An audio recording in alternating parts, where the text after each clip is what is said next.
मेरा नाम मनोज अग्रवाल है, मेरी वाइफ संगीता अग्रवाल हैं और बनारस में पिछले 19 सालों से हम सेटल्ड हैं। मैं इतना ही बता सकता हूं आपको कि अगर जिंदगी में छोटा सपना है आपका और अगर वो मिल भी जाए तो आपको खुशी नहीं होगी, लेकिन अगर सपना बहुत बड़ा है और सारी जिंदगी आप उसके लिए संघर्ष करते रहते हैं और वो सपना पूरा न भी हो तो उसकी यात्रा में आपको बहुत खुशी मिलेगी, ये गारंटी है। इसकी वजह जानते क्या है कि जब आप सपनों के लिए संघर्ष करते हैं तो उसमें अंदर से ग्रो करते हैं और अंदर की ग्रोथ का आपको आता है, आपको पता चलता है और ईश्वर को पता चलता है और किसी को पता नहीं चलता। तो हम उस ग्रोथ को लेकर बहुत एक्साइटेड हैं जो हम अंदर से ग्रो कर पाए। और इस पूरे ग्रोथ में हमारी वाइफ का बहुत योगदान है। हमने जब इस बिजनेस में आए थे तो हमारा पहला बेटा वेदांत 3 साल के थे और दूसरा बेटा जन्म लिया था। हम बनारस में अकेले रहते हैं। हमारे पेरेंट्स, क्योंकि हम बिहार में एक जगह है, अब झारखंड में हजारीबाग, वहां से बिलोंग करते हैं, तो लगभग 20-21 साल की एज में मैं बनारस आ गया था। वहां इंडिपेंडेंटली बिजनेस का करियर शुरू किया था। तो अकेले रहते हुए, छोटे बच्चों को मैनेज करते हुए और एक मकसद मिल गया कि क्यों ये बिजनेस करना चाहिए। हम करते गए और पूरे इस ग्रोथ में सबसे बड़ी ताकत और एनर्जी मुझे अपनी वाइफ से मिली। उन्होंने भरपूर मेहनत किया, घर को संभाला, मुझे संभाला और फोकस अपने लक्ष्य पे रखे और उससे सब कुछ होता गया। हमारे बिजनेस में अपलाइन हमारे अपने रियल ब्रदर हैं, मिस्टर संतोष अग्रवाल, जो दिल्ली से बिलोंग करते हैं। और मैं आपको बता सकता हूं कि एक बड़ा भाई दुनिया में इससे अच्छा गिफ्ट अपने छोटे भाई को नहीं दे सकता जो उन्होंने मुझे दिया है। उसके बाद उनके साथ एएन खुराना है, चार्टेड अकाउंटेंट। उसके बाद अजीत सिंह बाबा है पटियाला से, जो शुरुआत में आके बनारस में हमें बहुत हेल्प किए। उसके बाद हमारे मेंटर हैं सिकंदर टिवाना, जिनकी एज मुझसे कम है लेकिन उन्होंने सबसे ज्यादा इंस्पायर किया मुझे इस बिजनेस में, क्योंकि विजडम क्या होता है ये उनसे सीखा मैंने। और इत्तेफाक है कि उनके अपलाइन जो हैं वो 65-70 साल के राम सिंह संधू हैं, जो कनाडा में सेटल्ड हैं। और धर्म, अध्यात्म और जिंदगी क्या होती है ये मैंने उनसे सीखा। और अपलाइन डायमंड है हमारे डेविड शोर फ्रॉम यूएसए। तो दोस्तों, ये लाइन ऑफ स्पॉन्सरशिप जो बेस्ट मिली। लेकिन मैं पहले चाहूंगा कि आप जिन्होंने इस बिजनेस में मुझे सबसे ज्यादा ताकत दिया, साथ दिया इस मुकाम तक आने के लिए, आप उनको सुने। तो तैयार हैं आप लोग? तो help me welcome my beautiful wife Sangeeta Agarwal on stage. Good evening friends, मैं संगीता और आज जो मैं आप लोग के साथ शेयर करूंगी कि मुझे इस बिजनेस से क्या चीज़ मिल रही है ना। तो सबसे पहले है कि भगवान ने हमें उस वक्त हमारे माइंड को ओपन रखा जब ये बिजनेस हम लोग को प्रेजेंट किया गया और हम लोग को इसे समझने की शक्ति दी। I am really very thankful to Brit world wide, जिसने हम दोनों को इंटरनली और एक्सटर्नली चेंज किया, जिसकी वजह से ही हमारे सपने पूरे हो रहे हैं। और I am very thankful to my all uplines and dedicated team, जिनकी वजह से आज हम इस स्टेज के ऊपर हैं। And they really give us heavens happiness and real freedom in the life. Friends, I am sure that this evening will be the best evening in your life. आज आप लोग को बहुत कुछ मिलने वाला है, आज आपकी जिंदगी में बहुत कुछ अच्छा होने वाला है, ठीक है। Basically I am born and bottom in Varanasi. हम लोग 4 बहन 2 भाई हैं। मेरे पिताजी जो हैं वो बिजनेसमैन हैं और मदर हाउसवाइफ हैं। हमारे पेरेंट्स ने हम लोगों को खूब पढ़ाया ताकि हम लोग सेल्फ डिपेंडेंट बन सकें। तो basically I was clinical psychologist but now I am a successful business women, है ना। पेरेंट्स ने बहुत लाड प्यार दिया, वो सारी चीज़ें दी जो हमें चाहिए थी, including best of the best education from BHU। और दैट टाइम हम लोग जॉइंट फैमिली में थे और उस वक्त इतने बच्चों को घर से काफ़ी दूर कोएड एजुकेशन, और वो भी खास करके हम लोग 4 बहनें बड़े थे, लड़कियों को पढ़ाना बहुत ही टफ सिचुएशन, बहुत स्ट्रगल वाला पीरियड था अपने फैमिली के साथ। लेकिन फिर भी हम लोगों के लिए उन लोगों ने बहुत स्ट्रगल किया, बहुत सेक्रीफाइस किया। उन्हें हमेशा स्ट्रगल करते हुए देखा। बच्चों के सपने पूरे करने हैं, अपने नहीं, इसके लिए वो लोग हमेशा तैयार रहते थे। बहुत अच्छे संस्कार उसको उन लोगों ने हमारे अंदर डाला। फ्रेंड्स, लेकिन हम चाहते, मेरे सपने क्या थे, बहुत बड़े थे बचपन से ही, और मैं नहीं चाहती थी कि बच्चों के सपनों को पूरा करने के लिए मुझे सैक्रिफाइस करना पड़े। मैं चाहती थी मेरे सपनों के साथ साथ मैं बच्चों के सपनों को पूरा करूं। लेकिन ये सब कैसे होगा मेरे को कुछ भी नहीं पता था। मैं सिर्फ सोचती थी, सपने देखती थी। शायद भगवान ने इसीलिए मनोज जी को और बाद में इस बिजनेस को भी हमारी जिंदगी में ले आए। बेसिकली हम लोग की अरेंज मैरिज है, लेकिन now we are in love. एक बहुत ही अच्छा इंसिडेंस है कि जब हम लोग एक दूसरे को शादी के लिए जब हम लोग एक दूसरे को देखे, मैं बाहर आके रो पड़ी और मैंने पापा से कहा यही मिला था आपको, और सभी लोग परेशान हो गए कि क्या करें। बट मुझे बहुत समझाया गया और कहा गया कि तुम्हारे पास अभी बहुत वक्त है, तुम सोच लो, अभी कोई जल्दी नहीं है। फिर जब मेरे पास टाइम था तो मैंने सोचा कि मैं हमेशा गॉड से प्रे करती थी कि भगवान मुझे वही लड़का देखने आए जिसको आपने मेरे लिए बनाया है। क्योंकि होता था ना, हमेशा मैं देखती थी जॉइंट फैमिली में सब लड़कियों को देखने के लिए बहुत सारे लोग आते थे, रिजेक्ट करके चल जाते, तो वो अच्छा नहीं लगता था। तो मुझे लगा कि कहीं ऐसा तो नहीं कि भगवान ने इसको मेरे लिए ही बनाया हो, और थैंक गॉड भगवान ने मुझको सद्बुद्धि दी और मैं क्राउन हस्बैंड को खोने से बच गई। तो फ्रेंड्स, उसी समय मैंने भगवान से एक और प्रे किया कि जब आपने ये जोड़ी बना ही दी है तो फिर हमको इस काबिल भी बनाना कि हम लोग दोनों जने मिलके प्रूफ कर सके कि we are the best of the best couple in this universe. Friends, हमारे ससुराल में हमारे सभी इन लॉज और जितने भी लोग हैं बहुत ही अच्छे और ओपन माइंडेड है। At that time I was in education process और सब चाहते थे कि मेरी एजुकेशन कंप्लीट हो। तो घर के काम के साथ साथ मैं पढ़ाई में लग गई और मैंने अपनी एजुकेशन, अपना डॉक्टरेट कंप्लीट किया। लेकिन अभी हमारी पढ़ाई चल ही रही थी कि हम पेरेंट्स बन गए और हमारी गोद में पहला बेटा आया जिनका नाम वेदांत है। फिर हम होता है ना कि पढ़ाई के बाद हमको अपना कुछ कैरियर डेवलप करना होता है। भले ही हमें जरूरत नहीं थी क्योंकि इनके पास पहले से बहुत सब कुछ था, लेकिन चूंकि पढ़े हैं इसलिए कुछ करना है, तो हम भी क्लिनिक जाने शुरू कर दिए। लेकिन एक छोटे बच्चे के साथ दिन भर घर से बाहर रहना बहुत टफ सिचुएशन थी और कुछ ही समय में मुझको वो छोड़ना पड़ा और मैंने घर पे अपनी क्लिनिक शुरू कर दी। लेकिन अभी क्लिनिक शुरू हुई थी कि मैं फिर से प्रेग्नेंट हो गई और उस वक्त मैं सोचती कि भगवान इस बार बेटी दे देना ताकि फैमिली कंप्लीट हो जाए।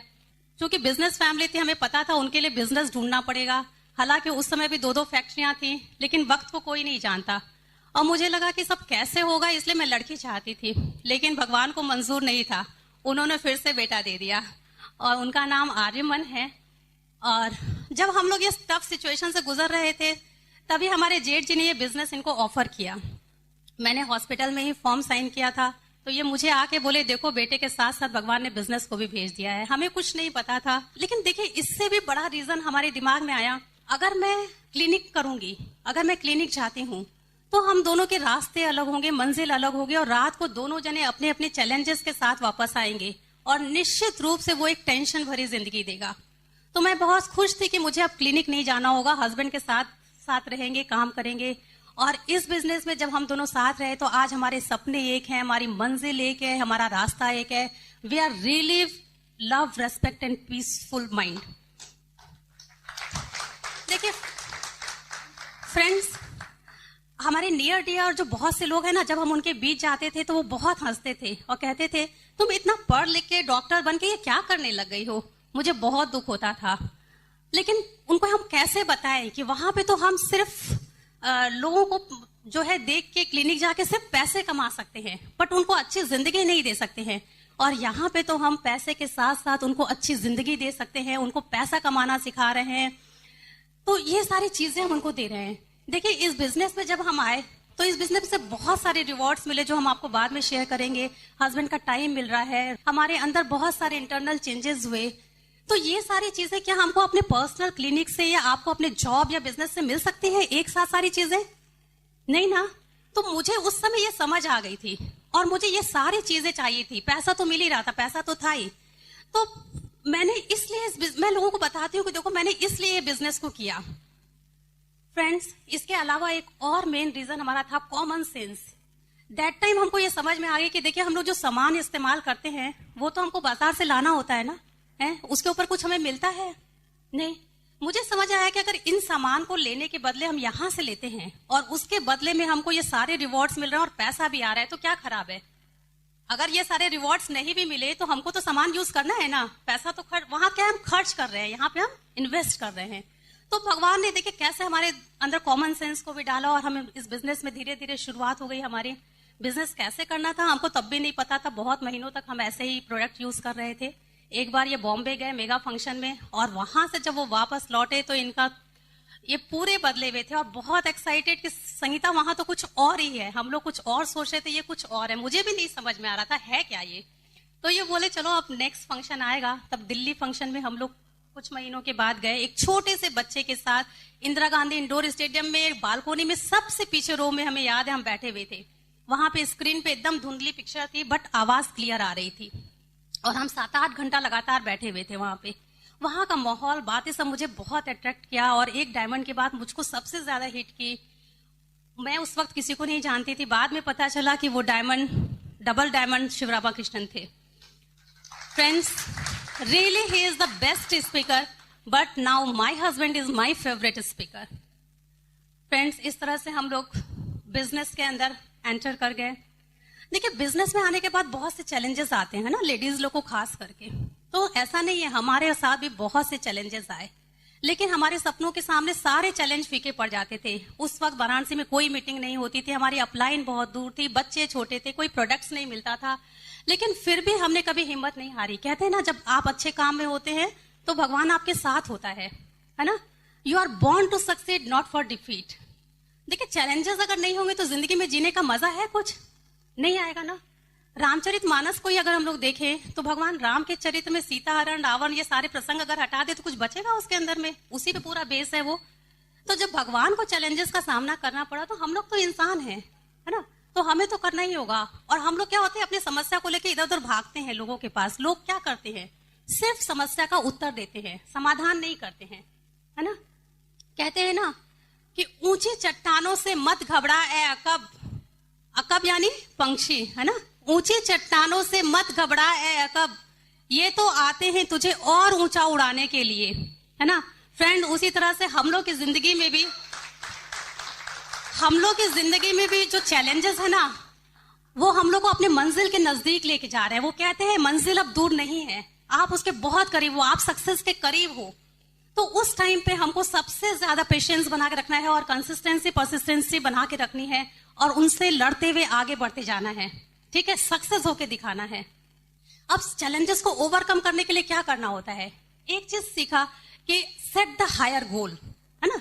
जब आपका गोल बहुत ऊंचा होगा ना तो जो छोटे छोटे हर्डल्स आ रहे हैं आपको वो दिखाई नहीं पड़ेंगे। और हमारे सपने रियली इतने बड़े थे कि कुछ भी चैलेंज आता था हमको कुछ नहीं दिखता था, हमें सिर्फ अपना गोल दिखता था, ये पाना है, कैसे बच्चों को मैनेज करना है, कैसे क्या करना है, सब हो जाता था। कैसे होता था वो भी हमें नहीं मालूम, बस हो जाता था क्योंकि हमें अपना लक्ष्य दिखाई पड़ता था। फ्रेंड्स, इन चैलेंजेस को हम ओवरकम करते चले गए और धीरे धीरे हमको बहुत सारे रिवॉर्ड्स मिलते गए और अभी भी बहुत रिवॉर्ड्स मिल रहे हैं। हमने जो सोचा नहीं था उससे कहीं ज्यादा मिल रहा है।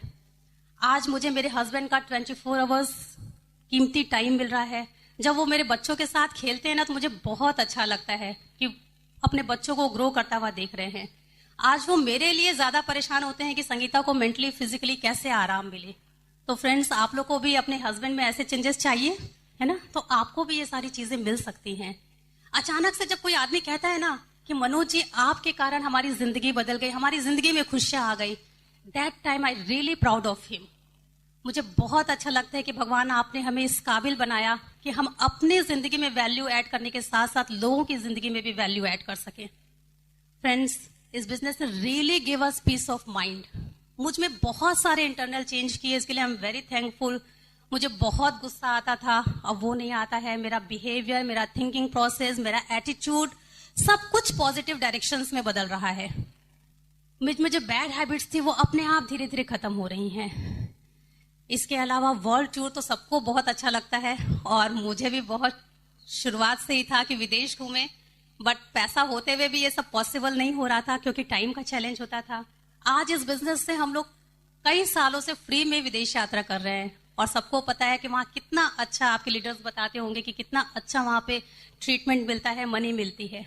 जिन फोटोज को कभी हम लोग ना जी के अपनी किताबों में पढ़ते थे, देखते थे, आज उन सबको हकीकत में देख रहे हैं, है ना। Leaning tower of pizza, Vatican city और यहाँ तक कि हिंदुस्तान, आगरा का ताजमहल भी मैंने इसी बिजनेस की वजह से देखा, नहीं तो पता नहीं कितने वर्षों में कब देखते। कई बार देखिए, एक रिवॉर्ड्स और बहुत अच्छा लगता है कि इस संजोग से हम लोग की एनिवर्सरी हमेशा उस टाइम पे ही पड़ती है और हम लोग मोस्टली अपना एनिवर्सरी विदेश में मनाते हैं। हमने शादी के समय कभी नहीं सोचा था कि अपने देश में भी सही तरीके से मनाएंगे, बट अब हर साल विदेशों में हो रहा है। आप लोग को चाहिए ऐसा है? तो ये सारी चीजें जो नहीं सोचे थे वो सब कुछ रिवॉर्ड्स में मिल रहा है। फ्रेंड्स, एक चीज और है कि हमारे एक रिलेटिव्स ने कहा कि आप अपने बहुत सारे इतने कंट्रीज के फोटोज और ये सब दिखाइए, तो हमने उनको अवॉइड कर दिया कि जो है ना आप ऐसे ही देख लो क्या वीडियो कैमरा में इसमें, क्योंकि अब कितने की फोटो लेंगे ना, हमको तो हर साल जिंदगी भर घूमना है। और हम लोग के आम जिंदगी में क्या होता है वो फैक्ट है, आम जिंदगी में कितनी बार लोग विदेश जाते हैं, 1-2 बार, तो उनके लिए वो मायने रखता है वो फोटो, वो सीडी, सब कुछ। अब रोज ही जाना है तो कितना सीडी आप रखोगे। तो ऐसे ग्रेट लाइफ स्टाइल ये बिजनेस आपको देता है फ्रेंड्स। सिर्फ मुझ में ही नहीं, मेरे बच्चों में भी इस सिस्टम ने बहुत सारे चेंजेस किए हैं, बहुत से पॉजिटिव अफर्मेशंस उनमें आ रहे हैं, उनमें अच्छी बुक पढ़ने की हैबिट्स आ रही है, उनका एटीट्यूड अच्छा हो रहा है, वो उनमें विजडम बहुत ज्यादा बढ़ रही है, सेल्फ डिपेंडेंट हो रहे हैं। वो मदर्स डे पे बहुत अच्छी अच्छी इमोशनल बातें वो लिख के देते हैं, इतनी समझदारी भरी कि आप सोच नहीं सकते कि एक 8 साल का 10 साल का बच्चा ऐसी बात को लिख सकता है। वो बातें मनोज जी शेयर करेंगे आप लोगों के साथ में। फ्रेंड्स, रियली हम विश करते हैं कि हमारे बच्चे दुनिया के जो है ना सबसे यंगेस्ट डायमंड बने, है ना, और उनमें भगवान ऐसी विजडम दे कि वो लोगों के बहुत कम उम्र में लोगों की जिंदगी में कलर भर सके। और एक सबसे इंपॉर्टेंट चीज इस सिस्टम ने, इस बिजनेस ने दिया, वो था क्वालिटी ऑफ लाइफ। देखिए, मनी तो हम लोग सब जगह से कमा सकते हैं, बट क्वालिटी ऑफ लाइफ इस बिजनेस ने हमें दिया, है ना। मनी यानी कि स्टैंडर्ड ऑफ लिविंग को अगर हम लोग प्रायोरिटी देते हैं ना, तो कोई जरूरी नहीं है कि क्वालिटी ऑफ लाइफ आएगी, लेकिन यदि हम लोग क्वालिटी ऑफ लाइफ को प्रायोरिटी देंगे, फोकस करेंगे, तो स्टैंडर्ड ऑफ लिविंग अपने आप आ जाएगा, है ना। हम लोग को बहुत सी चीजें अच्छी लगती हैं जिनको हम पैसे से खरीद सकते हैं, है ना, कार, घर, ये वो, लेकिन सेम टाइम पे हम लोग को ऐसी बहुत सारी चीजें चाहिए ना जिनको हम पैसे से बाई नहीं कर सकते हैं, है ना। We can buy a house but not a happy home, we can buy a companion but not a friend, है ना। We can buy a bed but not a good sleep, we can buy a good time but not a peace of mind. Friends, really देखिए, हर आदमी millionaire तो नहीं बन सकता है, but I am sure through this business everyone can get a peace of mind, है ना, happier, healthier and prosperous life, a good friends, successful life, a significant life, happy family relationship and more hope. Friends, मैंने सिर्फ दृढ़ निश्चय किया और अपने आप को वक्त के साथ बदला। There is no impossible word in my dictionary. Friends, सफलता ने कभी हम लोग को मदहोश नहीं किया और असफलता ने कभी डराया नहीं। कहते हैं ना, think positive and get fuel from failure, है ना। कभी समटाइम्स फेल्योर भी आपको आपके गोल के नजदीक लेके जाता है। फ्रेंड्स, आज आप लोग जहां पे हैं वो आपकी चॉइस है, बट आज से आप जो डिसीजन लेंगे उसके रिवॉर्ड्स बहुत कुछ और हो सकते हैं। So believe yourself. भगवान ने आप सबको बहुत से गुण दिए हैं, बहुत से हुनर दिए हैं, सिर्फ उनको पहचानिए, खुद पे विश्वास कीजिए। You can achieve all your dreams. So help me inviting my diamond husband, the man who provides me really the great lifestyle. Thank you. Now I am inviting my husband.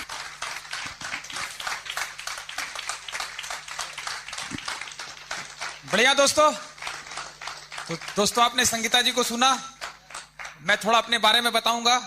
Hazaribagh एक जगह है झारखंड में, अभी वहां मैं बॉर्न हुआ, पढ़ाई शुरू हुई। 6 भाई हैं हम लोग, जिसमें मैं सबसे छोटा हूं। और हमारा वहां पर ट्रेडिशनल बिजनेस है, एजेंसी लाइन का, गल्ले का। पता नहीं, बचपन में पढ़ाई में बिल्कुल दिल नहीं लगा। पढ़ना सबसे मुश्किल काम लगता था। बिजनेस था अपना, थोड़ा शॉप पे बैठते थे, अपनी मजदूरी ले लेते थे, 100-200 रुपया, 25-50 रुपया, जो 10-20 रुपया मिलता था उसको खर्च करते थे। घूमना फिरना शौक था। आपको मैं बता दूं कि बस स्कूल जाता था, पहला क्लास अटेंड किया, उसके बाद बाहर घूमना है, केवल पिक्चर देखनी है। मतलब बहुत आराम से मैंने स्टूडेंट लाइफ बिताया है। बिल्कुल पढ़ने में दिलचस्पी कभी नहीं लिया। लेकिन एक घटना मुझे अच्छी तरह याद है कि जब क्लास 6-7 में था मैं, तो हमारे क्लास टीचर ने महाभारत की कथा सुनाई थी लंच के बाद। वो कथा जो उन्होंने सुनाया था वो लगभग 8-10 महीने तक चला था, और वो क्लास मैंने एक दिन भी मिस नहीं किया था। उससे मुझे आज एहसास होता है कि मेरा इंटरेस्ट लाइफ की एजुकेशन में ज्यादा था, स्कूल कॉलेज की क्वालिफिकेशन में इंटरेस्ट नहीं था। यह समझ में आता था कि बिजनेस है, पैसा कमा लेंगे। और एक चीज और बताऊंगा कि जो मेरे बचपन का सबसे जिगरी दोस्त था, उसको क्लास 9 में मैंने एक बार स्मोकिंग करता हुआ देख लिया। तब से मैं आज तक उससे नहीं मिला हूं, क्योंकि मुझे पावर ऑफ एसोसिएशन का पावर उसी समय पता चल गया था कि अब मैं अगर इससे साथ रहूंगा तो मैं भी स्मोक करने लगूंगा। और मेरे फादर की रेपुटेशन बहुत है, वो अभी 85 साल के हैं और उन्होंने पूरी लाइफ अपनी इंसानियत के जज्बे के साथ जिया है। कभी उन्होंने पैसे को प्रायोरिटी नहीं दिया, लोगों को प्रायोरिटी दिया, लोगों के लिए हमेशा अच्छा किया। यही उनकी जिंदगी का धैर्य। और आज उनकी लाइफ में सबसे अच्छी चीज जो मैं देखता हूं उनके पास है कि 85 साल की एज में लाइफ को लेके कोई रिग्रेट्स नहीं है उनके पास, कोई पछतावा नहीं है। ये दोस्तों बहुत बड़ी चीज है। तो बहुत अच्छे संस्कार उनसे मिले। हमेशा मेरा इंट्रोडक्शन फैमिली में एक तरीके से होता था कि सबसे छोटा है, समझ रहे हैं मेरी बात? तो उसी समय दिल दिमाग में होता था कि कुछ बड़ा करके जिंदगी में दिखाएं। पैसा कमाना तो एक अपने हिसाब से चीज है, बट अचानक उसी समय क्रिकेट का धुन चढ़ गया और किसी ने मुझे चैलेंज कर दिया कि तुम हजारीबाग से भी क्रिकेट नहीं खेल पाओगे। और उसी चीज को मैंने ठान लिया और उसके बाद मैंने स्टेट लेवल से क्रिकेट खेला, यूनिवर्सिटी से खेला। और दुख की बात यह है कि कभी किसी ने इंकरेज नहीं किया, कभी किसी ने यह चीज नहीं बोला कि तुम इंडिया टीम से खेल सकते हो। और यहां मुझे शुरुआत में इस बिजनेस में सबसे अच्छी चीज लगी कि यहां हर कोई यह बोलता था कि यू कैन गो डायमंड। शायद वहां भी कुछ लोग बोलते तो इंडिया टीम से खेल जाते, फिर भी मैंने अपना बेस्ट वहां पर दिया। एक लाइफ का स्टेज आया जब मुझे डिसाइड करना पड़ा कि या तो क्रिकेट और या तो फिर अपना कैरियर कोई बनाना पड़ेगा। तो फैमिली ने डिसाइड किया कि बनारस में हम लोग फैक्ट्री लगाएंगे और 91 में मैंने एक फैक्ट्री लगाई। उस समय पे उस फैक्ट्री में हमने 1.5 करोड़ का इन्वेस्टमेंट किया था उस टाइम पे, और वो सारा एक्सपेंसेस मैंने अपने हाथ से किया। सोच के ये शुरू किए थे कि फैक्ट्री लगाते ही बहुत कुछ हो जाएगा, लेकिन रिजल्ट उल्टा आया। बहरहाल वो फैक्ट्री लगाई, उसमें बहुत चैलेंजेस आए, उससे स्ट्रगल करके निकले। फिर 95 में मैंने एक दूसरी फैक्ट्री लगाई। ये सब कुछ चलता रहा। और चूंकि मैं बहुत कम एज में आया था बनारस, तो मेरी दोस्ती हर फील्ड के बैकग्राउंड के लोगों से हो गई थी। मैं था खुद 22 साल का, लेकिन मेरी फ्रेंडशिप 60 साल के बुजुर्ग के साथ हो गई और काफी क्लोज हो गए हम उनके साथ। और इससे हुआ मेरे साथ ये फायदा कि मुझे बहुत सारे लोगों का एक्सपीरियंस समझ में आने लगा। मैं एक सपना लेके आया था बनारस की बहुत पैसा कमाऊंगा और बहुत पैसे वालों की सर्किल में था, लेकिन 97, 98 तक कुछ पैसे वालों को मैंने जब करीब से देखा और ये समझ में आया कि पैसा तो इनके पास बहुत है, लेकिन जिंदगी में कितने गरीब है ये लोग। तो एक बात समझ में आ गई, उस समय समझ में आने लग गई कि पैसे से अमीर होना अलग बात है और जिंदगी में अमीर होना अलग बात है। और मेरा टेस्ट कुछ उसी दरमियान मेरा कुछ टेस्ट बदलने लग गया। काफी उतार चढ़ाव देख चुका था और बहुत सारे सवाल जिंदगी के जुड़ते जा रहे थे। और एक बात समझ में आ गया था कि पैसा कमाना केवल मेरी जिंदगी का पर्पस नहीं है। शायद भगवान हर इंसान को किसी पर्पस के लिए, पर्पस के साथ धरती पे भेजता है, और जब वो इंसान उस पर्पस के लिए काम करता है तो उसको बहुत खुशी मिलती है। ठीक है, तो मैं कुछ संतों के पास जाने लग गया और काफी डिस्कशन होने लग गया। एक संत के टच में आया मैं 99 में, और उनके साथ रह करके ये भी एक गॉड्स प्लान था कि मेरी थॉट प्रोसेस में, मेरी सोच में और जिंदगी को लेके जो कंफ्यूजन था वो बहुत सारी क्लैरिटी आने लग गई मुझे। और उसी दरमियान सन 2000 में ये बिजनेस भैया ने मुझे ऑफर किया, तो मैं अपने आप को चेंज करने के लिए बिल्कुल तैयार था। और जो कुछ मैं अध्यात्म की दुनिया में स्टडी कर रहा था, समझ पा रहा था, वो सब कुछ धीरे धीरे मुझे यहां दिखाई देने लगा। सबसे पहली चीज मैं आपको बताऊं कि कोई भी आप काम करना अगर चाहते हैं तो आपको प्रेरणा चाहिए। अगर उसमें लगातार आप बने रहना चाहते हैं तो बिना प्रेरणा के थोड़े दिनों तक आदमी उस चीज में दिलचस्पी ले पाता है, काम कर पाता है। तो मुझे बहुत तेजी से इंस्पिरेशन मिलने लग गया इस बिजनेस में। उसी समय मैं एक फैक्ट्री और लगाने की सोच रहा था, बहुत तेजी से मैंने उसको पोस्टपोन कर दिया। तो क्या चीजें शुरुआत में मुझे प्रेरित की इस बिजनेस को करने के लिए, थोड़ा सा स्टेप बाय स्टेप मैं वो शेयर करूंगा। पहली चीज मुझे बहुत ज्यादा इंस्पायर किया कि आम लाइफ में मैं देख चुका था कि बड़ा से बड़ा एम्पायर बिजनेस के फील्ड में कब धराशायी हो जाए कुछ पता नहीं है। मानते हैं आप ये चीज देखा आपने? लेकिन इस बिजनेस में खोने के लिए कुछ भी नहीं है। तो मैंने देखा कि इसमें बुराई क्या है। अगर मैं अपना अनप्रोडक्टिव टाइम यहां लगाता हूं तो समय भी अच्छा बीतेगा, लाइफ में जो अच्छा ना होना है वो होगा। क्योंकि बिजनेसमैन के साथ सबसे बड़ी दिक्कत है कि जो भी हम बिजनेस करते हैं उसमें 1 लाख रुपया महीना आ सकता है, 2 लाख आ सकता है, 5 लाख आ सकता है, लेकिन किसी महीने 10 लाख जा भी सकता है। ये डर बिजनेसमैन को परेशान किए रहता है। हमारे साथ भी ये डर था। लेकिन इस बिजनेस का तरीका यही है कि आपको जो भी आए वो आएगा ही, जा आपका कभी नहीं सकता। तो इस चीज ने मुझे बहुत इंस्पायर किया। उसके बाद मैं अपने इस बिजनेस में आने के पहले ही समझ चुका था कि दुनिया में एक आदमी उतना ही कामयाब है, न कि उसका फाइनेंशियल लेवल कितना है, बल्कि उतना कामयाब है जिस लेवल पर उसकी फैमिली लाइफ है। तो यहां पर मैंने हस्बैंड वाइफ के साथ मिलकर जो काम करने का तरीका देखा। मैं जब फंक्शन में गया और मैंने देखा कि जो कपल्स आ रहे हैं स्टेज पे वो कितना खुश हैं, एक दूसरे को कितना अप्रिशिएट कर रहे हैं और सबका कॉमन गोल है। तो यहां पर इमीडिएटली कुछ सीडी कैसेट सुनने के बाद मुझे समझ में आ गया कि यहां पर रहकर फैमिली लाइफ बहुत अच्छी हो जाएगी। दोस्तों, मैं आपको दावे के साथ कहता हूं कि इस बिजनेस में ब्यूटी क्या है कि आप 4 लोगों को, 4 जो प्लैटिनम लेवल पे लोग हो, एक कन्याकुमारी, एक बॉम्बे, एक श्रीनगर और एक कलकत्ता, चारों को एक दूसरे के साथ बैठा दीजिए इस हॉल में। चारों एक दूसरे के साथ कभी नहीं मिले हैं, आपको उनकी सोच 100% एक मिलेगी। लेकिन एक छत के नीचे हस्बैंड वाइफ 40-50 साल जिंदगी बिता देते हैं, उनकी सोच एक नहीं हो पाती है। This is the beauty of this business. मैं जब इस बिजनेस में इंस्पायर होकर काम करना शुरू किया तो लोगों ने थोड़ा, जो मेरे शुभ चिंतक थे, जो इस बिजनेस को नहीं समझ पा रहे थे, उन्होंने रोकना टोकना शुरू किया। ये तो आपको भी एक्सपीरियंस होगा, बट उनकी कोई गलती नहीं है। वो कुछ जिंदगी में और देख रहे थे, मैं कुछ और देख रहा था कि मनोज तुम 2-2 फैक्ट्री लगा करके अब इस काम में किस काम में उलझ गए हो।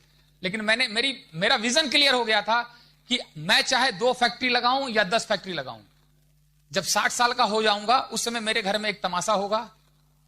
दोनों लड़के एक तरफ रहेंगे, सास एक तरफ रहेगी, दोनों बहू एक तरफ रहेगी, ठीक है। और वो तमाशा मुझे ही फेस करना पड़ेगा।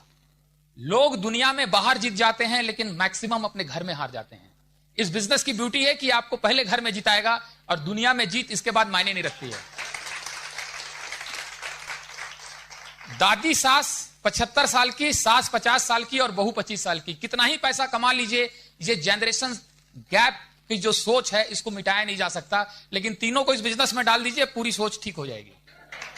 आप एक बात सोचिए कि सास बहू को बाहर नहीं जाने देती, लेकिन अगर सास की डाउनलाइन में बहू है और सास फंसी हुई है 7000 पीवी पे और बहू है 4000 पीवी पे, तो फिर उसको बाहर ही रहना पड़ेगा। सास घर में आने नहीं देगी कि 7000 कर लेना तब घर पे आना। दोस्तों, हमने देखा है सब कुछ होने के बाद घर में कितनी मुसीबतें हैं, कितना क्राइसिस है। ये सब का कारण क्या है ये भी मैं आपको बताऊंगा। बात पैसे की नहीं होती, सबका ईगो टकराता है, सबकी उपाधि टकराती है, ठीक है। मुझे कई लोग बोले कि मनोज जी आखिर क्या जुनून चढ़ गया आपको, क्या हो गया इस बिजनेस में। मैंने बोला भाई साहब, एक फैमिली में सब कुछ हो, 5 भाई हो, देवरानी जेठानी सब हो, सबको 10-10 हजार रुपया खर्च करने का छूट दे दिया जाए, लेकिन प्रेम से एक साथ रहने बोला जाए, बहुत मुश्किल काम है। इसका मतलब पैसा जिंदगी में सब कुछ नहीं है। इस बिजनेस में डाल दो, सब प्रेम से रहना सीख जाएंगे। This is the beauty. और उसका कारण क्या है ये भी मैं आगे कवर करूंगा। तो ये फैमिली का जो टेस्ट है ये मेरे ऊपर सवार हो गया कि यहां हस्बैंड वाइफ का एटीट्यूड एक हो जाता है, कॉमन गोल है। इसको मैंने अपने एंगल से समझा। दोस्तों, इस बिजनेस की सबसे बड़ी ब्यूटी क्या है कि आम लाइफ में आप ट्रेडिशनल बिजनेस में हैं, अगर आपके पड़ोस में आपकी जैसी दुकान खुल जाए तो कैसा लगेगा।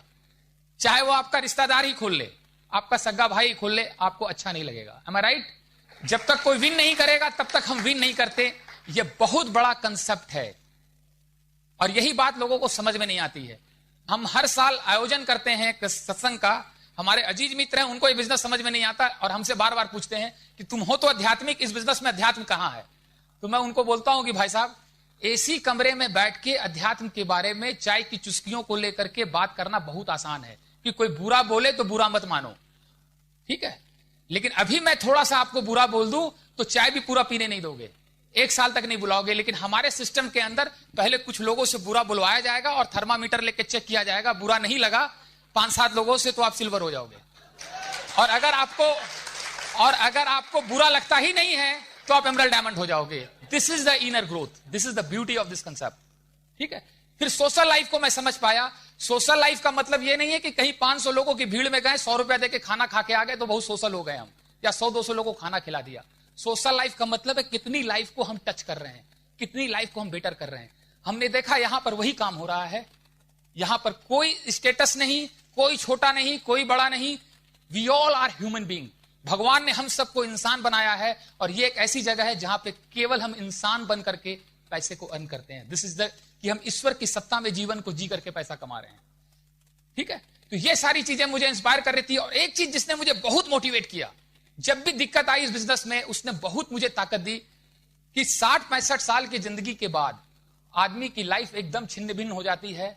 और मे बी लाइफ तो रहती है बट इंतजार किसी और चीज का होने लगता है। उसकी वजह है सब कुछ होता है बट उस एज में लोगों को कोई एसोसिएट कम करना चाहते हैं। आज के समय में तो बच्चा चाहता है लेकिन हालात ऐसे हैं कि बच्चा साथ नहीं रह सकता, और बहुत सारी दिक्कतें हो जाती है। लेकिन मेरी समझ में एक बात उसी समय आ गई कि अगर इस बिजनेस में आप एमरल्ड डायमंड हैं तो 60-65 साल के बाद आप 101% जीवन को till the end of life जिएंगे। ठीक है, तो बुढ़ापे का जो फियर है वो बहुत ज्यादा डरा रहा था कि अल्टीमेट हमें भी उस एज में जाना है। लेकिन इस बिजनेस के माध्यम से वो सारी चीजें समझ में आई। ये सारी चीजें समझ में आने लग गई बहुत तेजी से, और बहुत एनर्जी मिलने लग गई, पैशनेट होने लग गया मैं, बहुत ताकत आने लग गया। एक चीज जिसने बहुत मोटिवेट किया कि बाहर की दुनिया में मैं तंग आ चुका था देख करके, सारे रिश्तेदारी नातेदारी कहना बुनना सब कुछ फॉर्मेलिटी है, ज्यादा से ज्यादा बहुत कम अपनापन है, और वो चीजें मुझे तो कचुटती थी। मैंने देखा बाहर की दुनिया में पैसा सब कुछ है, यहां पे रिलेशन सब कुछ है, सब कुछ इस बिजनेस में रिलेशनशिप है। और दोस्तों मैं एक बात आपको बता दूं, धरती से जब आदमी जाएगा तो एक ही चीज अपने साथ लेके जाता है, दैट इज द रिलेशनशिप, और वो रिलेशनशिप हम इस बिजनेस में बिल्ड करते हैं। तो ये सारी चीजें जब इंस्पायर कर चुकी थी तो फिर डायमंड होने का भूत सवार हो चुका था। हमारे अपलाइन ने इमीडिएट हमसे पूछा बहुत सारे सवाल, जब कुछ हम डिस्कस कर रहे थे तो मैंने बताया कि मैं पढ़ा बहुत कम हूं, कॉलेज में मैंने 2-4 क्लासेस किए बस, इससे ज्यादा नहीं, क्योंकि पढ़ने में दिल ही नहीं लगता था। लेकिन कॉमन सेंस बहुत था, और ये पूरा बिजनेस कॉमन सेंस पे डिपेंडेंट है। हमारे अपलाइन से मैंने पूछा बहुत एक्साइटेड होने के बाद में एक बार कि क्या भाई दुनिया में कोई भी आदमी डायमंड हुआ है? क्योंकि मेरे अंदर एक डर आ गया कि अगर कोई नहीं हुआ है तो होना मुश्किल है, बिकॉज तब मुझे इन्वेंट करना पड़ेगा रास्ता। लेकिन अगर एक आदमी भी हुआ है तो डंडिल मनोज अग्रवाल हो जाएगा, क्योंकि पीछे उसने रास्ता जरूर छोड़ा होगा। उन्होंने बोला कि हजारों लोग हुए हैं। मैंने उसी समय बोला, उस समय मैं 100-200 पीवी पे भी रहा होगा, कि एक नाम मेरा आज लिख दीजिए, मनोज अग्रवाल डायमंड होगा आपकी टीम में। तो दोस्तों उसी समय डिसीजन ले लिए। डिसीजन के साथ दोस्तों एक चीज है कि लोग 2 तरह के होते हैं। एक होते हैं जो डिसीजन लेने के बाद कंफ्यूज हो जाते रहते हैं, कंफ्यूज रहते हैं कि हमने डिसीजन ही सही लिया है कि नहीं लिया है, और दूसरे वो लोग रहते हैं जो डिसीजन लेने के बाद अपने डिसीजन को सही प्रूफ करने के लिए जी जान लगा के काम करते हैं और उसे प्रूफ कर दिखाते हैं। मैं दूसरे वाले लिस्ट में था, और इसके बाद मैंने बहुत तेजी से अपने आप को बदलना शुरू किया। मुझे याद है कि एमरल्ड जाने तक मैंने मोर और लेस टीवी का स्विच ऑफ ऑन नहीं किया। क्रिकेट का इतना शौकीन था, लेकिन मुझे पता नहीं इंडिया टीम में कौन आया और गया कुछ भी, क्योंकि एक बात समझ में आ गई थी कि जो चीजें हम आज पोस्टपोन कर रहे हैं, आज छोड़ रहे हैं, वो भविष्य में मेरी जिंदगी में क्या लेके आएगा, मेरे बच्चों के लिए क्या लेके आएगा, जिससे हम कहते हैं डिलेड ग्रेटिफिकेशन। और इन्हीं सारी चीजों के साथ पैशन बढ़ता जा रहा था, जुनून चढ़ता जा रहा था, और तमाम तरह के जब काम करने गए लोगों से मिलने तो ये लग रहा था कि कौन आदमी है जो ये बिजनेस नहीं करेगा। लेकिन आपको पता है इसके बाद क्या होता है? पता है सबको? तो वैसा ही मेरे साथ हो रहा था। तरह तरह के लोगों के रिएक्शन, तरह तरह की बातें, कुछ लोग मुझे समझाना शुरू कर दें। बट एक बात मेरी समझ में आ गई थी कि मुझे चाहे कितना ही समझा लो, मुझे इतना विश्वास हो चुका था कि इस बिजनेस से, दोस्तों एक चीज ध्यान में रखिएगा, लोग बाहर जो प्रतिक्रिया करते हैं वो इंपॉर्टेंट नहीं है, आपके अंदर क्या प्रतिक्रिया होती है, आपके अंदर क्या होता है। इस बिजनेस में रह करके जब मैं शुरुआती दौर में काम कर रहा था, 2-4-6 महीने तक तरह तरह के रिएक्शंस को झेल रहा था, तो एक चीज समझ में तुरंत आने लग गई कि 2-4-6 महीने में जो भी मैंने टाइम बिताया है उसमें मैं इंप्रूव हो रहा हूं, मेरी वाइफ इंप्रूव हो रही है। धर्म का, अध्यात्म का एक ही पर्पस है, हम जो कुछ करते हैं अपने आप को ठीक करना है, और मैं ठीक हो रहा हूं। यह चीज मुझे सेटिस्फेक्शन दे रही थी, और स्ट्रगल भी आ रहे थे, सब कुछ हो रहा था, लेकिन मैं इतना ज्यादा फोकस हो चुका था बिजनेस में, इतना विश्वास मेरा बढ़ चुका था कि ब्रह्मा विष्णु महेश भी आके बोले कि इस बिजनेस को छोड़ दो तो मेरी सेहत पे कोई असर नहीं पड़ने वाला था। दोस्तों जो भी इस बिजनेस में चैलेंजेस आते हैं वो गॉड आपको टेस्ट करता है। टेस्ट ये करता है गॉड कि क्या आपको इतना विश्वास है अपने ऊपर कि कुछ बंदों की जिंदगी में आपके हवाले कर दूं तो आप उसको संभाल पाएंगे। तो दोस्तों जब भी चैलेंजेस आए यही समझिएगा कि गॉड आपको टेस्ट कर रहा है। मेरा फोकस इतना ज्यादा था कि एक बार मैं कलकत्ता गया हुआ था, मैं सिल्वर हो चुका था उस समय, 2003 की बात है ये, 3-4 की, और पीछे से हमारे घर में चोरी हो गई। हालांकि हमारी बहुत अच्छी कॉलोनी है और बाय फॉल्ट हो गई तो हो गई। हम जो लॉस हुआ 3-4 लाख रुपए का, 4-5 लाख रुपए का, उसको लेके मैं 1% परेशान नहीं था। कलकत्ता में मैं मीटिंग नहीं कर पाया, उसको लेके परेशान था। बहरहाल फॉर्मेलिटी पूरा करने के लिए मुझे वापस बनारस आना पड़ा। घर के लोग और कॉलोनी के लोग मुझे जबरदस्ती थाने ले गए। मुझे लग रहा था कि मेरा एक दिन खराब कर रहे हैं, जो होना था वो तो हो गया, इस बिजनेस से बहुत कुछ आने वाला है इससे ज्यादा, तो मैं एक दिन खराब क्यों करूं। अब थाने में गया तो मुझे उसकी रिकवरी में इंटरेस्ट नहीं था, लेकिन थानेदार में इंटरेस्ट आने लग गया। इमीडिएटली 1 हफ्ते में उसको स्पॉन्सर कर डाला, उसके नीचे स्पॉन्सर किया।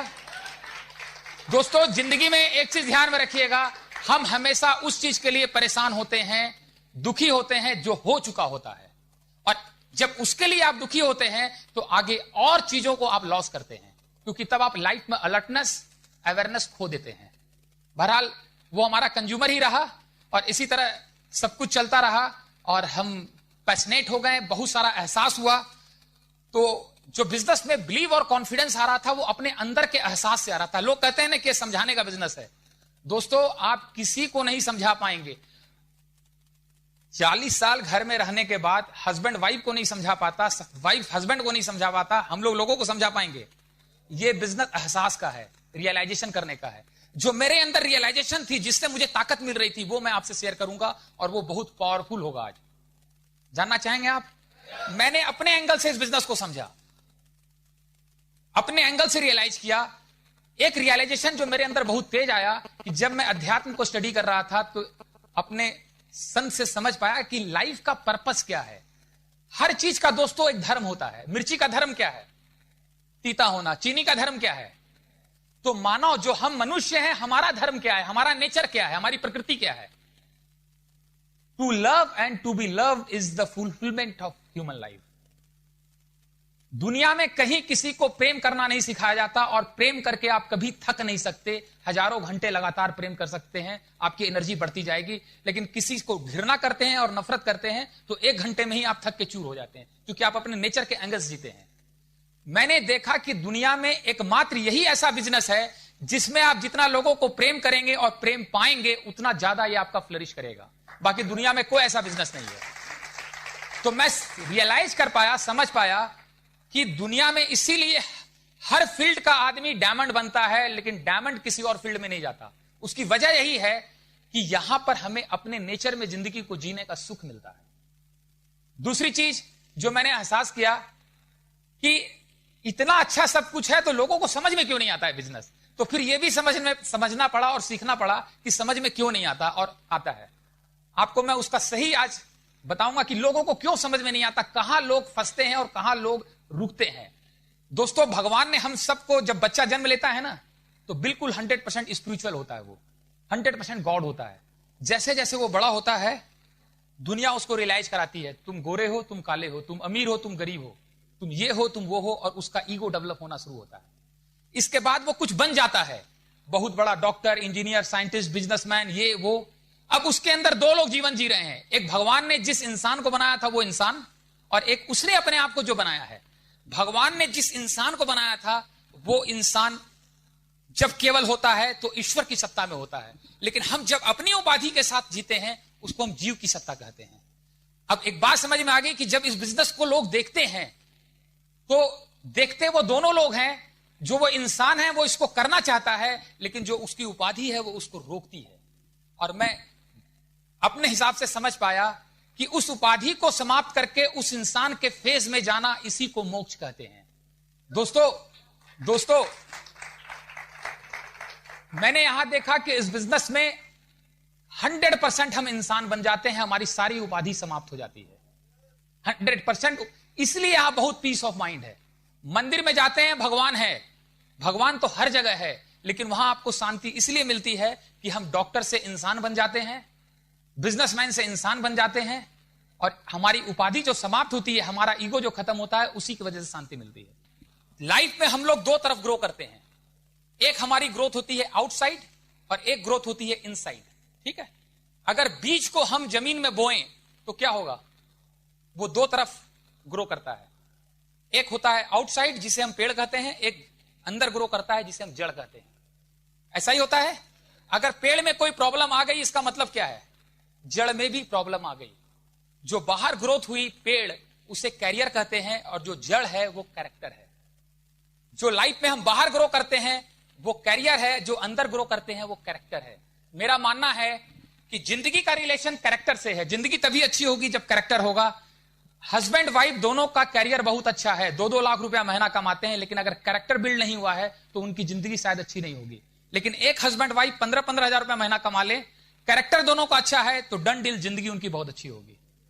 अब फर्क क्या है कि बाहर की दुनिया में पेड़ लग जाता है, जड़ बने न बने, कैरियर बन जाता है, कैरेक्टर बने न बने। इसलिए बड़े बड़े पेड़ बना करके भी लोग जिंदगी में दुखी हैं। लेकिन इस बिजनेस में क्या है, पहले जड़ बनेगा, पहले कैरेक्टर बनेगा, तब पेड़ लगेगा। और यही लोग पेशेंस लूज कर जाते हैं, पेशेंस लूज कर जाते हैं कि जब जड़ बढ़ रहा होता है तो उन्हें पेड़ की ज्यादा चिंता हो जाती है। दोस्तों, आज मेरी जिंदगी में सबसे बड़ा फर्क क्या आया कि पहले मैं लोगों से बहुत जल्दी प्रेशर में आ जाता था जो फाइनेंशियली मेरे से ज्यादा स्ट्रांग होते थे।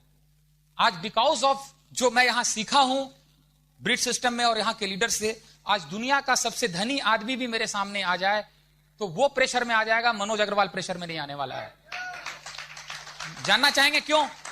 पहले मैं प्रभावित होता था लोगों के पास क्या है, अब मैं प्रभावित होता हूं लोगों में क्या है। दोस्तों, हम बच्चों के लिए क्या छोड़ के जाएंगे ये इंपॉर्टेंट नहीं है, बच्चों में क्या छोड़ के जाएंगे वो इंपॉर्टेंट है। स्कूल कॉलेज की जो पढ़ाई है वो हमको अच्छा कैरियर दे सकती है, लेकिन जब तक जिंदगी की पढ़ाई में नहीं आएंगे तब तक जिंदगी अच्छी नहीं होगी। और इस सिस्टम में जिंदगी की पढ़ाई है, इसलिए मैं इस बिजनेस का फैन हूं, इसलिए मैं पैशनेट हूं। एक और चीज है, यहां आपको अचीवमेंट मिलेगा, सक्सेस मिलेगा, लेकिन यहां आपको फुलफिलमेंट मिलेगा। लाइफ को फुलफिलमेंट चाहिए। बाहर की दुनिया में मैंने देखा है लोग अचीवमेंट करते हैं, लेकिन लाइफ को फुलफिलमेंट चाहिए। दोस्तों, मैं ऐसे ऐसे लोगों को देखा हूं जो 100 करोड़ 200 करोड़ कमाने के बाद 65 साल 70 साल की एज में फूट फूट के रोते हैं, क्योंकि वो लाइफ में सब कुछ अचीव तो गए लेकिन अंदर से खाली रह गए। एक बार एक व्यक्ति ने मुझे कहा कि मनोज जी, आप लोग लाइफ की बहुत बात करते हैं, आखिर क्या कारण है? मेरे पास सब कुछ है 100-200 करोड़, तो भी मैं बेचैन हूं, और मेरा जो गार्ड है, सिक्योरिटी गार्ड, वो भी बेचैन है। मैंने उसको बोला, भाई साहब, आप बेचैन इसीलिए हैं कि आप बाहर से तो अमीर हो गए हैं लेकिन अंदर से आप अभी भी गरीब हैं। अगर जब आदमी अंदर से अमीर होता है तो बाहर से अपने आप बुद्ध हो जाता है, वो जिस तरह महात्मा गांधी की लाइफ थी। यह बिजनेस में मैं आपको गारंटी देता हूं, बाहर जो कुछ हो आप अंदर से बहुत अमीर हो जाएंगे। बाहर की चीजें आपको परेशान करना बंद कर देगी, और यही सारी चीजें मेरी जिंदगी में होने लगा, वो चेंजेस आने लगे, और इसलिए मैं पैशनेट होने लग गया बिल्कुल से। इसके बाद कुछ चीजें और जो फर्क पड़ेगी, सबसे इंपॉर्टेंट, यहां पोजिशनल लीडरशिप क्रिएट होता है और यहां परमिशिबल लीडरशिप क्रिएट होता है।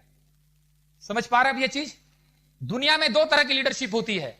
पोजिशनल लीडरशिप का मतलब है कि बहुत बड़े पद पे कोई व्यक्ति है, उसको सैकड़ों लोग फॉलो करते हैं, उस व्यक्ति को फॉलो करते हैं कि पद को करते हैं। यह अचीवमेंट है, फुलफिलमेंट नहीं है। अगर आप, कोई व्यक्ति किसी पार्टी में है, उसका प्रेसिडेंट है, उस व्यक्ति को लोग फॉलो कर रहे हैं कि उसके पद को कर रहे हैं, उसके पद को कर रहे हैं। और किसी के पास 100-200 करोड़ रुपया है, लोग उस व्यक्ति को फॉलो नहीं कर रहे हैं, उसके पैसे को फॉलो कर रहे हैं। यह व्यक्ति भी वो चीज समझता है। ये सारी चीजें अचीवमेंट है, फुलफिलमेंट नहीं है। परमिशिबल लीडरशिप का मतलब होता है कि उसके पास कोई पद नहीं है, लोग उसको फॉलो कर रहे हैं, इससे फुलफिलमेंट मिलता है।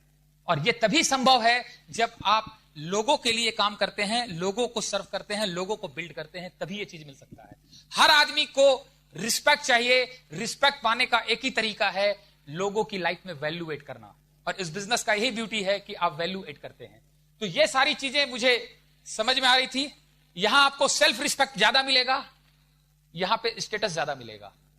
दोस्तों, अपनी नजर में जब आप बहुत बड़े हो जाते हैं तो दुनिया की चिंता समाप्त हो जाती है, और नहीं तो दुनिया की बेचैनी, बहुत ज्यादा लोग परेशान रहते हैं। स्टेटस के बारे में मैं यही बता सकता हूं आज, जो मैंने समझ पाया हूं, क्योंकि बहुत स्टेटस का कई बार आदमी को नशा हो जाता है। स्टेटस के चक्कर में फंस के आदमी आमदनी से ज्यादा खर्च करता है, उन चीजों को खरीदता है जिसकी जरूरत नहीं है, उस व्यक्ति को दिखाने के लिए जिसको पसंद नहीं करता है। ठीक है? तो दैट्स की मुझे इस चीज ने बेहद पैशनेट कर दिया कि मैं अब ईश्वर की सत्ता में जीवन को जी रहा हूं, ईश्वर की सत्ता में अर्न कर रहा हूं, क्योंकि मैं केवल यहां पर इंसान हूं। मेरे मन से यह बोझ उठ गया, क्योंकि पहले यह चीजें बहुत परेशान करती थी, बहुत परेशान करती थी। और इन सारी चीजों के साथ मैं काफी स्ट्रांग हो गया, पैशनेट हो गया, और अपना डिसीजन लेकर काम करता गया। बट दोस्तों, फिर मैं एक चीज बताऊंगा, भगवान लाइफ सबको देता है, डिजाइन किसी का नहीं करता है। डिजाइन उस इंसान को खुद करना पड़ता है। मुझे एक मौका मिला कि मैं अपनी लाइफ को बेस्ट डिजाइन कर सकूं, और 60, 65, 70 साल की एज में इंसान के पास कुछ भी नहीं रह जाता। एक ही चीज रहती है, वो है उसकी मेमोरी, जो हस्बैंड वाइफ की स्टोरी बनती है, और वो स्टोरी फिर से रिपीट होती है उनके बच्चों के द्वारा, और बच्चों की स्टोरी डिपेंड करती है कि हमारी स्टोरी कैसे बनी है। तो मैं अपनी स्टोरी बनाने में लग गया, स्ट्रगल करता गया, और जब तक स्ट्रगल नहीं आएगा तब तक हम ग्रो नहीं करेंगे। बिना स्ट्रगल के ग्रोथ ही नहीं होती। निखार ही नहीं आता जीवन में। अगर आप इंपोर्टेड चाकू ले आए और उससे बड़ा प्रेम है आपको, तो क्या आप उसको अमूल बटर पे रगड़ के धार लाएंगे? रगड़ना तो उसे पत्थर पे ही पड़ेगा ना। तो जब तक हम अपने आप को रगड़े नहीं, स्ट्रगल में नहीं डालेंगे, तब तक हमारे अंदर की ग्रोथ हो ही नहीं सकती है। हम भी कर रहे थे। और एक बात इस बिजनेस में रहकर मैं आपको पक्का बता दूं, जो मेरा विश्वास है कि जब आप दिल लगा करके, अपना सब कुछ न्यौछावर करके, पूरे शिद्दत के साथ काम करते हैं, तो ईश्वर आपको मदद करता है। एक किताब में पढ़ रहा था, उसमें ईश्वर कहते हैं कि मैं धरती में बार बार अपना भेष बदल करके ऐसे लोगों को मदद करने के लिए मुझे जाना पड़ता है। अभी कुछ दिन पहले मुझे पत्थर बनना पड़ा। इसलिए बनना पड़ा कि एक व्यक्ति अपना सब कुछ निछावर करके अच्छे नियत के साथ पारसमणि की तलाश में एक नहर पे गया और पत्थरों को तोड़ना शुरू किया उसकी खोज में। 5 साल तक वो पत्थरों को तोड़ता रहा। वो पारसमणि उसे नहीं मिला। अल्टीमेट 5 साल के बाद एक दिन उसने डिसाइड किया कि अब बस। और जैसे ही उसने बस किया, छोड़ने का निर्णय लिया, अगला पत्थर जो तोड़ने वाला था उसी के नीचे पारसमणि था। ईश्वर ने बोला, उसी समय मैं पत्थर बना और उसके पांव से जाके टकरा गया। उसने गुस्से में मुझे उठाया और फेंका, तो मैं उसी पत्थर पे जाके गिरा और उस पत्थर को तोड़ दिया और पारसमणि उसे रिवॉर्ड कर दिया। दोस्तों, इसी तरह मैं भी स्ट्रगल कर रहा था, लग रहा था क्या हो रहा है, कब होगा, कैसे होगा, लेकिन एक एक हीरे भगवान मेरी झोली में डालता गया और वो आज 6 के 6 मुझे मिल चुके हैं। 3 पॉलिश होके कंप्लीट हो गया है और 3 की पॉलिश चल रही है, जो बहुत जल्दी आप देख पाएंगे। तो दोस्तों, ये इस तरह से मेरी एक बहुत बढ़िया ऑर्गेनाइजेशन बनने लगी, बहुत कमिटेड टीम बनने लग गई। और मेरी टीम में बहुत कमिटेड लोग हैं, बहुत विजडम वाले लोग हैं। हम अपनी अपलाइन से तो सीखते ही हैं, लेकिन मैंने अपनी टीम में भी बहुत लोग हैं जिनसे बहुत कुछ सीखा है। और दोस्तों, मैं एक चीज आपको बता दूं, जब तक आपकी टीम में हमसे योग्य लोग टीम में नहीं आएंगे, तब तक हमारा बिजनेस बड़ा नहीं होगा। बस हमें केवल एक ही चीज सीखनी है कि अपने से ज्यादा योग्य लोगों को लीड कैसे करना है, और उसके लिए ब्रीड सिस्टम हमारे सामने है। वो क्वालिटी हमें अपने अंदर डेवलप करना है। बस एक चीज ध्यान में रखिएगा, आप इस बिजनेस को बिल्ड करते हुए, ये लीडर बनने का बिजनेस नहीं है। जब केवल आप लीडर बनते हैं तो पोजिशनल लीडरशिप क्रिएट करते हैं, लेकिन जब लीडर क्रिएट करते हैं तब आप परमिशिबल लीडरशिप पे जाते हैं और लीगेसी क्रिएट करते हैं। हमें लीडर बनना नहीं है, लीडर क्रिएट करने का बिजनेस है ये। ठीक है। अब एट लास्ट मैं बताऊंगा कि इस बिजनेस से क्या हमें रिवॉर्ड्स मिला। जानना चाहेंगे आप? दोस्तों, जैसा मैंने बताया कि पैसा बहुत कुछ था, पैसे की दुनिया मैंने बहुत देखी है। ऐसे ऐसे लोग मेरे दोस्त हैं जिनकी वर्थ 500 करोड़ है, 1000 करोड़ है। बट बहुत सारी चीजें जिंदगी में ऐसी होती है जो हम पैसे से नहीं खरीद सकते, और उसी से लाइफ में फुलफिलमेंट मिलता है। अभी 2.5-3 साल पहले जब मैं एमरल्ड क्वालिफिकेशन में था, हमारे फादर बीमार हो गए, बहुत सीरियस, उन्हें वेलोर ले जाना पड़ा। हम भी जा रहे थे, तो हजारीबाग से ट्रेन से उन्हें कलकत्ता के थ्रू फ्लाइट से जाना था, और फादर की स्थिति नहीं थी कि ट्रेन से वो उतर सके। हमारे एक ब्रदर साथ में थे। ट्रेन 4 बजे सुबह पहुंचनी थी। हमारे कलकत्ता में और भी बहुत जानने वाले लोग हैं। एक आदमी सुबह 4 बजे नहीं पहुंच पाया, लेकिन मेरी टीम के 2 लीडर रात में 3 बजे व्हील चेयर और गाड़ी लेकर के वहां पहुंच चुके थे। और जब तक फ्लाइट नहीं गई तब तक वो साथ में रहे। हमारे फादर बहुत चिंतित रहते थे शुरुआत में कि तुम फैक्ट्री छोड़ के बिजनेस कर रहे हो, कहीं तुम्हारा लाइफ डिस्टर्ब ना हो जाए, क्या कर रहे हो नहीं कर रहे हो, क्योंकि उन्हें समझ में नहीं आता था। फिर जब वो वेलोर से आए, फिर उन दोनों मेरे लीडर ने उनको संभाला। तो घर पे आने के बाद हमारे पिताजी ने मुझे पास में बुला के बोला कि तुम जल्दी से डायमंड बनो। जिस बिजनेस में ऐसे दोस्त मिलते हैं, धरती में उससे अच्छा बिजनेस हो ही नहीं सकता है। और वो बेसब्री से इंतजार कर रहे हैं आज मेरे डायमंड होने का।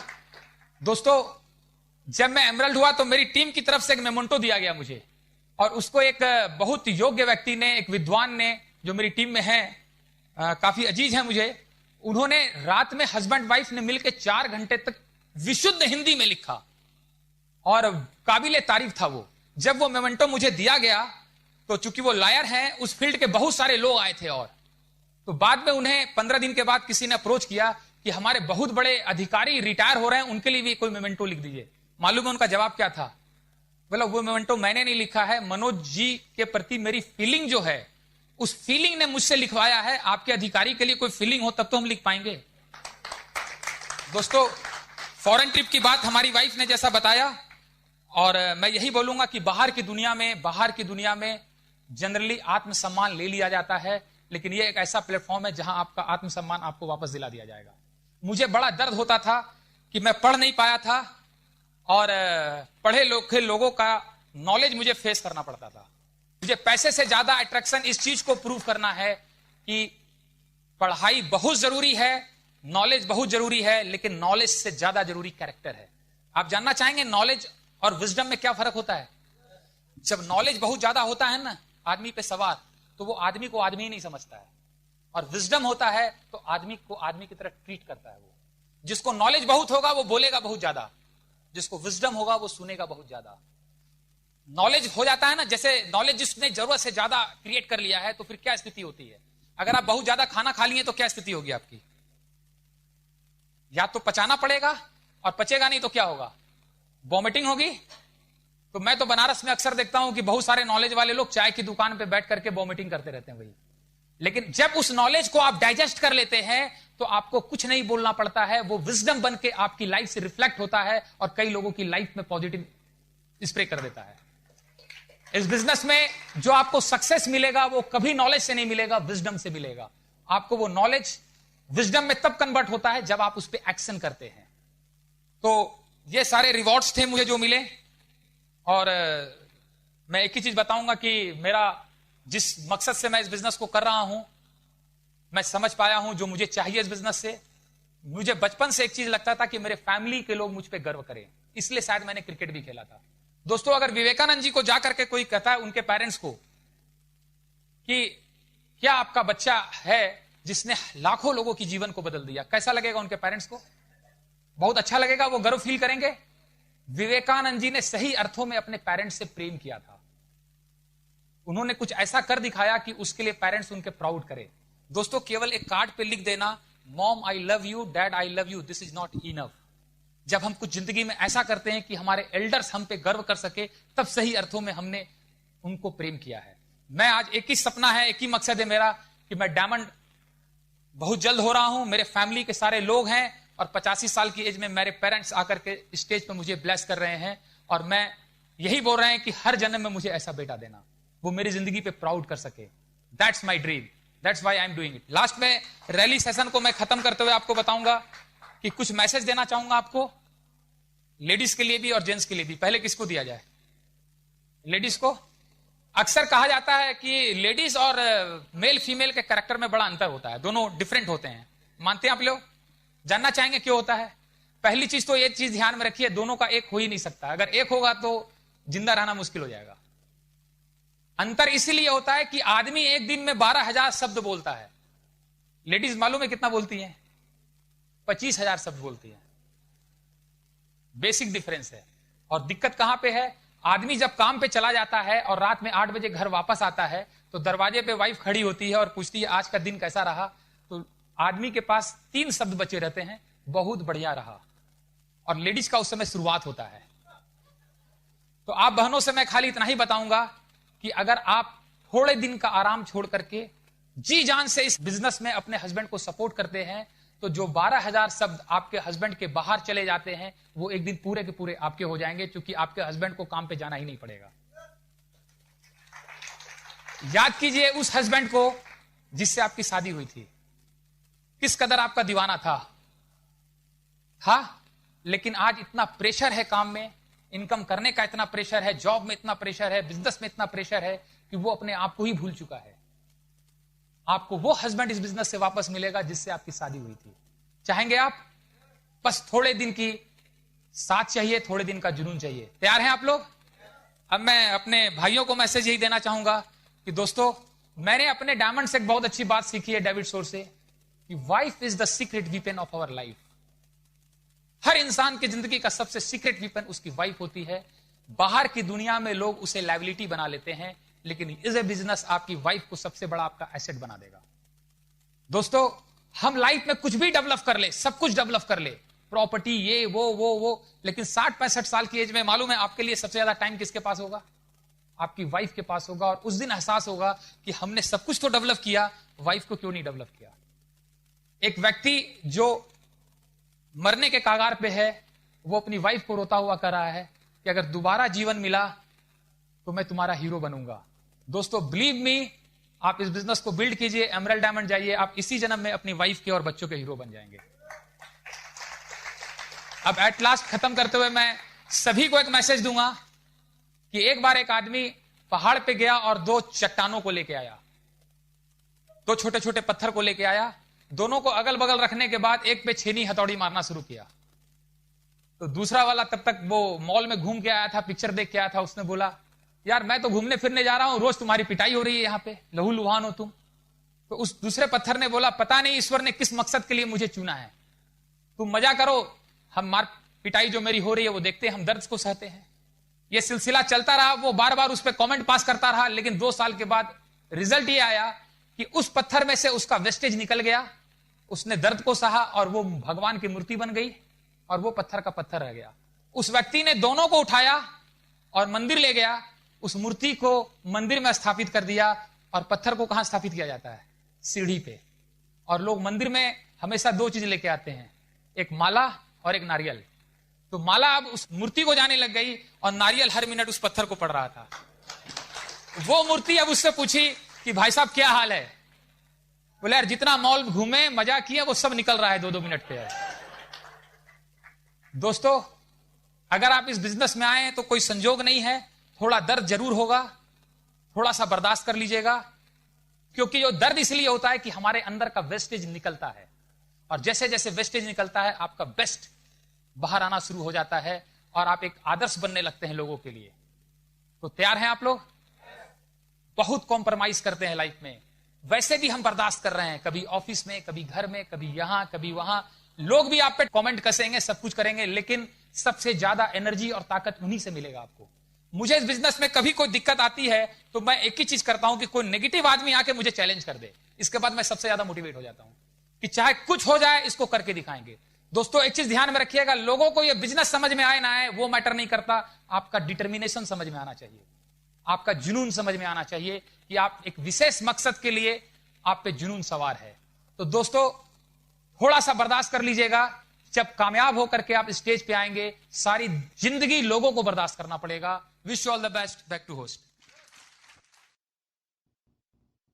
While the techniques and approaches suggested may have worked for others, no one can guarantee that they will work for you. We hope, however, that the ideas presented here will assist you in developing a strong and profitable business. This product has been produced independently of Amway Corporation. Purchase of this product is optional and subject to the refund policy described in your purchase agreement for business support materials. Purchase of future business tools can be discontinued at any time.